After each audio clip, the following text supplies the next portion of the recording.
The Battle of Malakoff, 1855, the turning point that ended the siege of Sevastopol.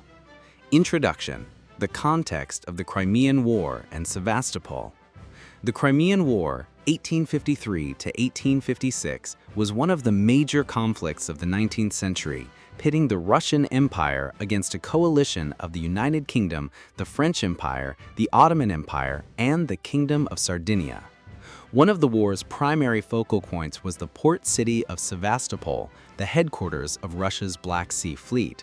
The nearly year-long siege of the city, which began in October 1854, turned into a defining campaign, and at its climax stood the Battle of Malakoff, fought on September 8, 1855, a battle that would ultimately decide the fate of the war. Malakoff Fort, the strategic key to Sevastopol. The Malakoff redoubt, known in Russian as Malakoff Kurgan, was the center of gravity for the Russian defense on the southern side of Sevastopol. Perched on a ridge overlooking the city and the inner harbor, the limestone tower served as a bastion of Russian resistance. It was fortified with heavy 18-pounder cannons and stood as the main artillery hub in the defense system. At its core was the Lunette Kamchatka, a smaller redoubt protecting several crucial artillery batteries. Interestingly, the origins of the tower remain somewhat mysterious. Historical records do not definitively confirm the exact date of its construction, though it is known that it was initially built or expanded by local Sevastopol merchants before being taken over by the Imperial Russian Navy. The fortification had an estimated diameter of 14 to 15 meters and stood 8 meters tall, capable of hosting scores of soldiers and heavy artillery. Toddlem and the Russian defensive architecture. Lieutenant Colonel Eduard Toddlem, the chief military engineer of the Russian army, played a crucial role in strengthening Sevastopol's defenses. He created an extensive network of trenches, earthen ramparts, and multi-layered fortifications. Through tireless daily efforts, Toddlem was able to transform the city into one of the most fortified zones of its time. However, Toddlem himself later admitted that if the Allies had launched an immediate assault at the outset of the siege, they could have captured the city. This sentiment is echoed by historians such as Trevor Royal and Orlando Feach. Initial assaults and the prolonged siege. On October 17, 1854, the Allies launched their first large-scale bombardment of Sevastopol. French and British artillery unleashed a massive barrage on the Russian positions. While the Russians fought back fiercely, the Allied Navy suffered heavy losses, over 500 sailors killed and several ships severely damaged. Through the harsh winter and spring, the siege became a war of attrition. Russian forces suffered staggering losses, up to 250 men per day due to fire and disease. Meanwhile, the Allied forces had a major logistical advantage, receiving steady supplies by sea. The Russians, however, had to rely on hazardous overland routes from southern Russia. The strain on logistics, compounded by disease and cold, decimated Russian manpower. The Battle of Traktir and Russia's last hope. On August 16, 1855, Russia attempted to break the deadlock with a bold offensive near the Chernaya River, known as the Battle of the Traktir Bridge. Troops under Generals Pavel Liprandi and Reed launched an attack against Franco-Sardinian positions on the elevated plains near the Traktir Bridge. Despite their determination, the Russians failed to penetrate the Allied lines. In the aftermath, the Russians suffered 8,000 casualties, including 260 officers, while the Allies lost only 1,700. This crushing defeat extinguished Russia's last real hope of saving Sevastopol. Morale plummeted among the troops, and the inevitability of a final Allied assault became clear. The final assault, September 8, 1855. After a week of relentless artillery bombardment, Marshal Patrice de MacMahon of France launched the decisive attack on Malakoff. French Zouaves stormed the Lunette Kamchatka and breached the Russian redoubt.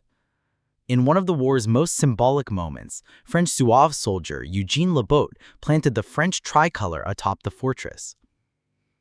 Simultaneously, British troops assaulted the redoubt, a major fortification south of Malakoff.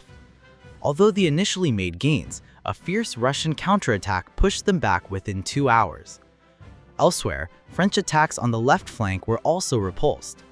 However, the capture of Malakoff rendered the Russian position around the city indefensible. The fall of Sevastopol. On the night of September 8th, the Russian army began withdrawing across a pontoon bridge to the north side of Sevastopol. The next morning, on September 9th, Allied forces entered the smoldering ruins of the city. The once mighty fortress had fallen. Casualties from the final assault were catastrophic, over 21,000 in total, 8,000 on the Allied side and 13,000 Russians. At least 19 generals were killed in one day. The fall of Sevastopol dealt a fatal blow to Russia's naval dominance in the Black Sea. Strategic consequences and the end of the war. With the fall of Malakoff and Sevastopol, Russia lost its ability to project power in the Black Sea. Before retreating, the Russians destroyed their naval equipment and abandoned the city. The Allies followed up with an amphibious attack on the Kinburn fortress, demonstrating Russian vulnerability and the emergence of ironclad warships as a new naval force. A ceasefire was agreed upon on February 26, 1856, and the Treaty of Paris was signed on March 30th. Russia was forced to withdraw from Moldavia and Wallachia, and its Black Sea fleet was effectively dismantled, barred from maintaining a military presence in the region. Legacy of the Battle of Malakoff. The Battle of Malakoff became a national triumph in France. Marshal Pélissier was awarded the rare title of Duke of Malakoff, Duc de Malakoff, one of only 2 such honors granted during Napoleon III's reign. The name Malakoff entered European popular culture. Towers, mining shafts, and fortifications across Western Europe adopted the name. Notable examples include the Malakoff Tower in Mainz, Germany, and the yellow sandstone Malakoff Tower in Luxembourg City. Even food culture embraced the victory. Malakoff cakes and cheese dishes were named in its honor. A suburb of Paris was renamed Malakoff, as was a prominent street, Avenue de Malakoff. The site of the battle, Malakoff-Kourgan, is now home to the Eternal Flame Memorial commemorating both the Crimean War and the Second World War. Eyewitness accounts and notable figures. Among the few survivors found in the ruins of the Malakoff redoubt was Vasily Kolchak, severely wounded. He would later become the father of Admiral Alexander Kolchak, leader of the White Movement in the Russian Civil War. This personal link connects the fall of Sevastopol to the later turmoil of the 20th century. Russian literary giant Leo Tolstoy, who served as an artillery officer during the siege, wrote his Sevastopol sketches based on his harrowing experiences. His stories capture the suffering of soldiers and civilians alike, from the deadly marches across barren steppes to life inside cold, crumbling casements under constant bombardment. Conclusion: a symbolic end to Russian hegemony.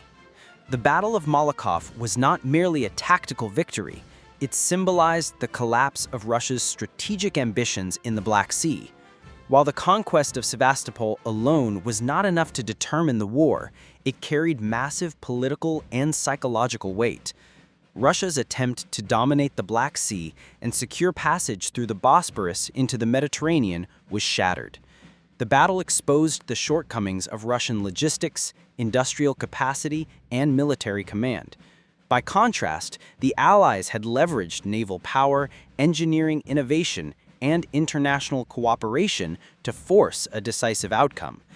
Malakoff stands as a monument to the brutality of 19th century warfare, but also as a lesson in how technology, terrain, and strategy can alter the fate of nations.